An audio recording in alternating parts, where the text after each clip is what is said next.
இன்றைக்கி சண்டேங்கிறனால சரி பொறுமையாக வேலை செய்யலாம் அப்படின்னு சொல்லிட்டு காலையிலேயே பிரேக்ஃபாஸ்ட் ஆனால் சீக்கிரம் முடிச்சிட்டேன். இப்போ 2வது பசங்க ஆசைப்பட்டாங்களேன்னு சொல்லி பசங்களுக்காக சிக்கன் சில்லி செஞ்சு கொடுத்தேன். சரி அவங்க காரம் கம்மியாக தான் சாப்பிடுவாங்க, அதனால் நானே மசாலாலாம் ஆட் பண்ணேன். ரொம்ப கம்மியாக தான், ஆனால் சூப்பராக இருந்துச்சுன்னு சொன்னாங்க. என்ன தான் சிக்கன் என்ன கொடுத்தாலும் டொமேட்டோ சாஸ் இல்லாமல் சாப்பிடவே மாட்டேங்கிறாங்க. ஏன்டா இது கொடுத்து பழகணும்னு ஆயிடுச்சு. நீங்கள் பாருங்களேன், சிக்கன் சாப்பிட்றாங்களோ இல்லையோ டொமேட்டோ சாஸ் தான் அண்ணனும் தம்பி நல்லா ருசித்து சாப்பிட்றாங்க.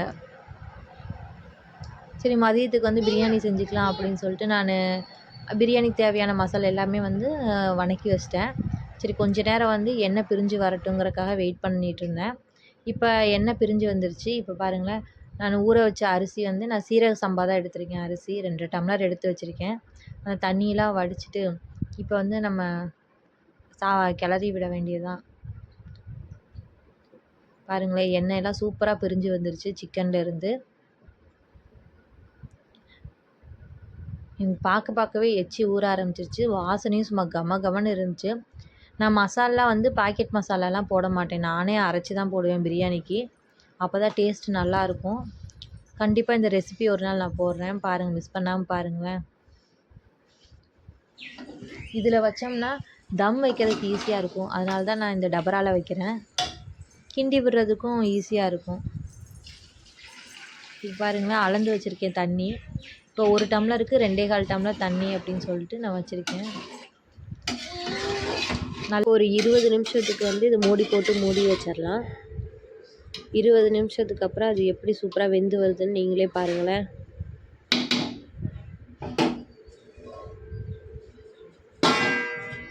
இன்றைக்கி உங்கள் வீட்டிலலாம் சண்டே என்ன ஸ்பெஷல் அப்படின்னு சொல்லுங்கள், கமெண்ட் பண்ணுங்கள். பாருங்கள் 20 நிமிஷம் ஆயிடுச்சு. பாருங்களேன், பிரியாணி சூப்பராக ரெடி ஆயிடுச்சு. பாருங்களேன், உதிரியாக பிரியாணி நம்ம கடையில் வாங்குற மாதிரியே இருக்குது பிரியாணி. ஏன்னா பிரியாணி சமைச்சு 2-3 மாதம் ஆச்சு, அதனால தான் சரி இன்றைக்கி சிக்கன் பிரியாணி செய்யலாமே அப்படின்னு சொல்லிட்டு சிக்கன் எடுத்து பிரியாணி வச்சிட்டோம் இன்றைக்கி.